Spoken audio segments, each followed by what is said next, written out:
Smoke still curled in pale spirals from the blackened rafters, and the air smelled of ash and lost warmth.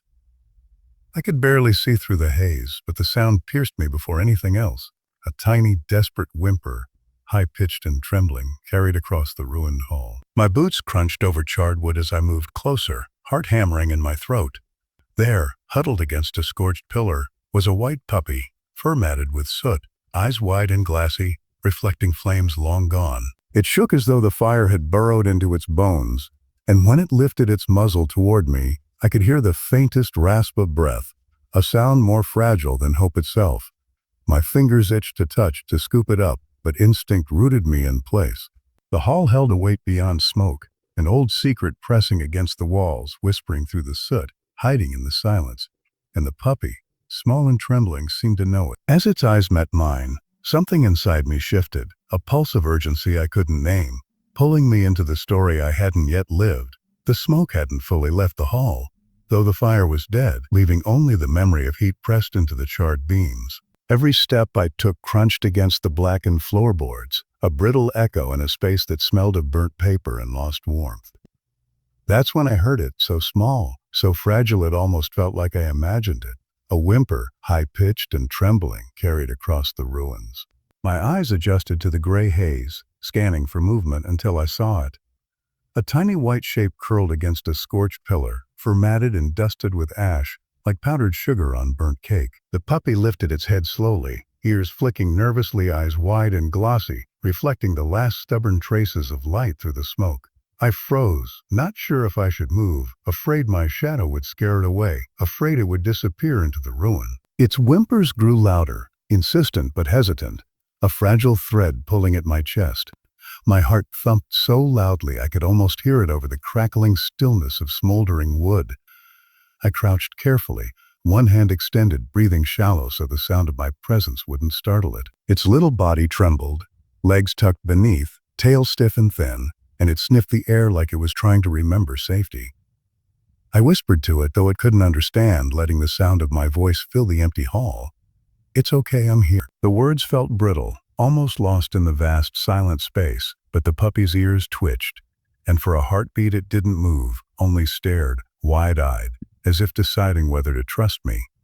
Then a soft, ragged breath escaped its nose, a sound that made my chest ache. It was alive. Alive and terrified, and I knew I couldn't leave it here. Carefully, I reached forward, letting my fingers brush the sooty fur. Its warmth was startling against the cold ashes, a pulse so fragile it made me hesitate. Then it flinched, a small shiver that ran through its tiny frame, and I froze, uncertain. But the whimper returned, softer this time, almost pleading. My hand stayed steady and patient until it nudged against me, a tiny act of trust. That was enough. I scooped it into my arms gently, feeling the weight of its small body trembling against mine. It pressed its face into my chest, and I felt the rapid beat of its heart, frantic and raw, the rhythm of survival. I carried it out of the hall slowly, careful not to jostle it, careful not to let the fragile thread of trust break. Outside, the cold air hit us, sharp and clean, and the puppy coughed softly, small pink tongue darting out. I wrapped it in my jacket, holding it close, feeling the life against my own like a fragile flame in the wind. The silence of the world beyond the hall was almost deafening, the emptiness echoing in my ears, but the puppy's warmth was a tether, a reminder that something living had survived the ruin. I crouched on the cracked pavement, letting it adjust to the outside world. Its tiny paws fumbled in the ash at the threshold, still unsure of solid ground. I could see the smoke clinging to its fur, the soot streaking its white coat like a reminder of the fire it had endured, and yet its eyes were alive with a spark, a quiet resilience that seemed impossible given how small it was, how much it had faced. I whispered again, softer this time, more steady. "Oh, proud. You're safe now. You're safe." It blinked slowly, tiny nose twitching, ears folding back in a gesture that somehow felt like relief. And in that moment, amid the ruin, the ash, the silence, I realized the story wasn't just about the fire. It was about survival, about the unbroken thread of trust that could exist even in the smallest, most frightened of beings. The puppy shifted, curling into my arms more fully, and for the first time since I had seen it, the whimpering stopped. The hall behind us remained dark and scorched, but ahead, even through the smoke and soot, there was the faintest glimmer of possibility. a fragile, trembling, stubborn light. The morning after the fire, the world felt both heavier and sharper. The smoke had thinned, but the smell of ash lingered like a ghost, clinging to everything it touched. I sat on the cracked pavement outside the burned hall, the white puppy curled into my lap, tiny body still trembling in fits of quiet shivers. Sunlight filtered weakly through clouds of lingering smoke, casting pale gold onto its soot-streaked fur. I watched its chest rise and fall in rapid, uneven breaths, and a pang of helplessness tightened in my chest. Somehow, in all the chaos and destruction, this fragile creature had survived. Somehow, it had chosen me. I carefully checked its tiny body, fingers brushing over scorched tufts and tender skin. There were no visible burns, nothing worse than smoke inhalation and exhaustion, but its eyes told me more than any wound could. There was fear there, yes, but something else, a strange unspoken memory buried deep inside. It flinched at every sudden sound, the distant siren, the crack of shifting debris, but when I murmured softly, it pressed closer, a fragile trust forming in the space between us. I realized that this bond, tenuous as it was, might be the only thing standing between it and the world's indifference. The hall behind us had secrets. As I ventured closer, sifting through scorched remnants, the puppy crawled ahead on wobbly legs, nose twitching, sniffing out shadows. Among the blackened fragments of what had once been furniture and walls, I discovered hints of something more than fire's destruction. A scorched photograph of a smiling family, partially charred letters tied with a ribbon, and a faded diary with its pages curled from heat. The puppy nudged a piece of paper toward me with its nose, tiny eyes watching, as though it understood that this was a key to something bigger.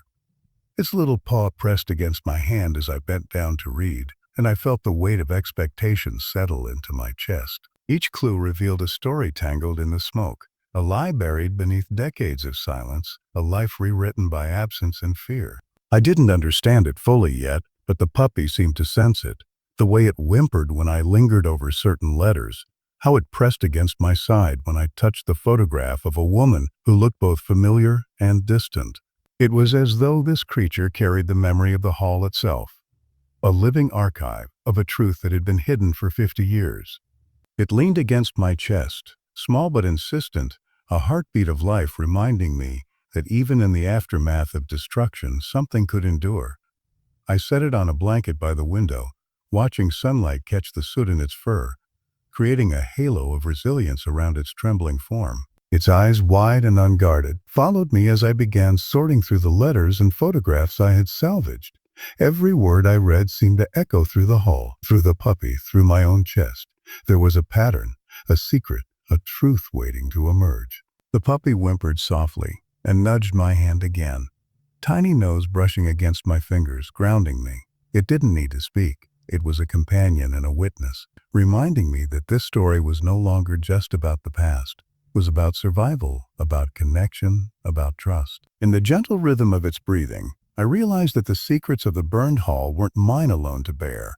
Together, we could uncover the story hidden in the ashes. And somehow, through trembling paws and fragile fur, the first truths began to rise into the light. The days blurred into a rhythm of soft light and tentative trust. The white puppy had grown bolder in small increments.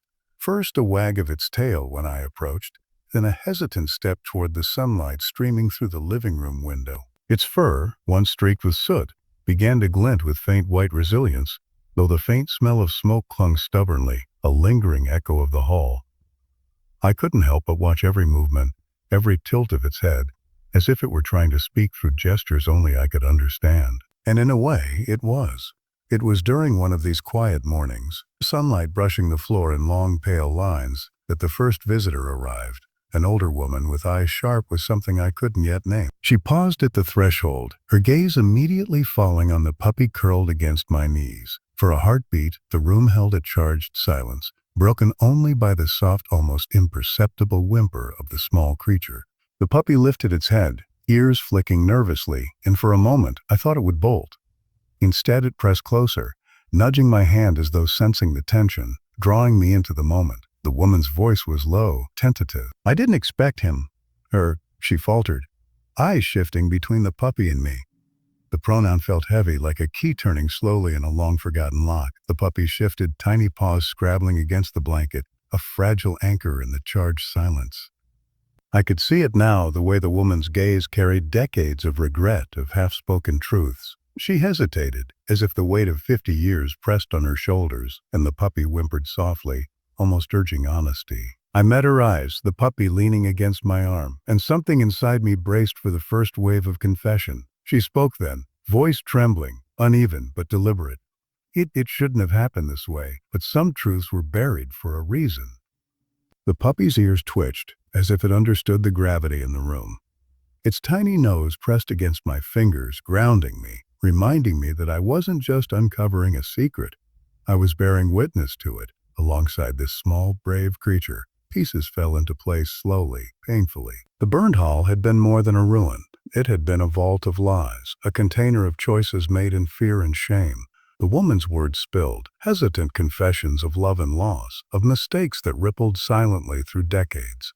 And through it all, the puppy listened, its small body still trembling at first, but gradually relaxing, its presence a silent bridge between the past and the present. Its eyes were wide and knowing, a witness to truths too long ignored. As she spoke, the puppy nudged a charred letter toward me, tiny paw pressing insistently.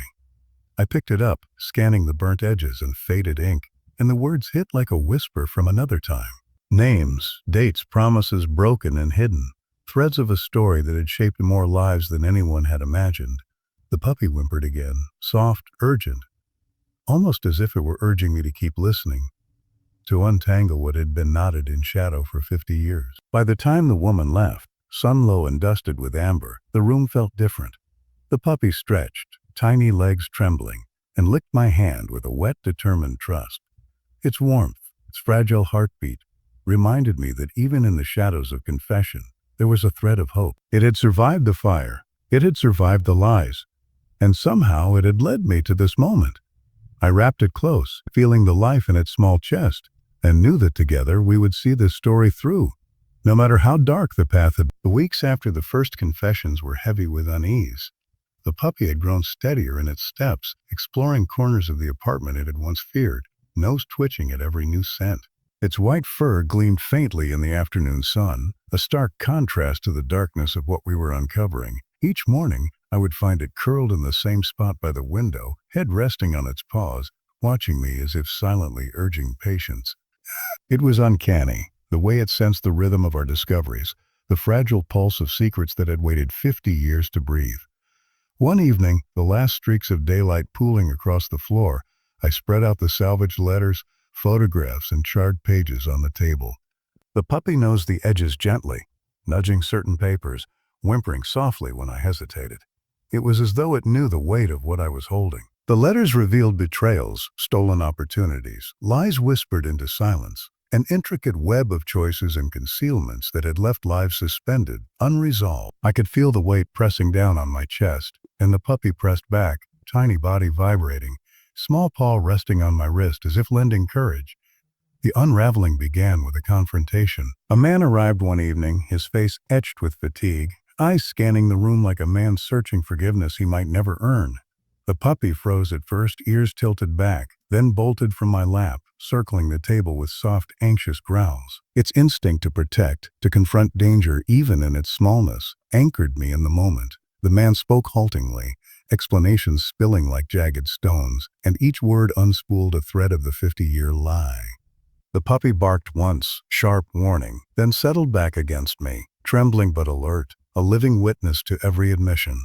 Through the night, I pieced together the timeline, tracing the fire to its origin, not as an accident but as a symbol, an attempt to hide the truth permanently.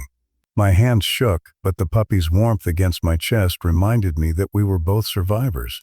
Its small presence gave me the courage to continue, to read every letter, examine every photograph, confront every half-hidden fact. There was no turning back. The web was fully exposed, and I felt the weight of history pressing into the room, the smoke of the past curling around us. As the sun rose the next morning, the puppy stood by the window, tiny silhouette framed in pale gold. It had been through the ashes, through fear, through discovery, and now it exhaled a calm resolve. I realized then that this small creature, once trembling and fragile, had guided me through the darkness, its instinctive trust and unwavering presence a quiet force pushing me toward truth. Every whimper, every cautious step, every hesitant nudge had been a thread leading me through the labyrinth of lies. By midday, the final pieces were in place. The hall, the charred remnants, the hidden letters, all the shadows of decades, could no longer obscure the truth. I held the puppy close, feeling its steady heartbeat against my chest, and understood that survival was more than endurance. It was clarity, courage, and connection. The lie had unraveled, the past laid bare, and though the revelations were painful, there was a strange relief in exposure. The puppy yawned, tiny body curling into mine, and for the first time in weeks I allowed myself to breathe without fear, knowing that what had been buried was finally acknowledged.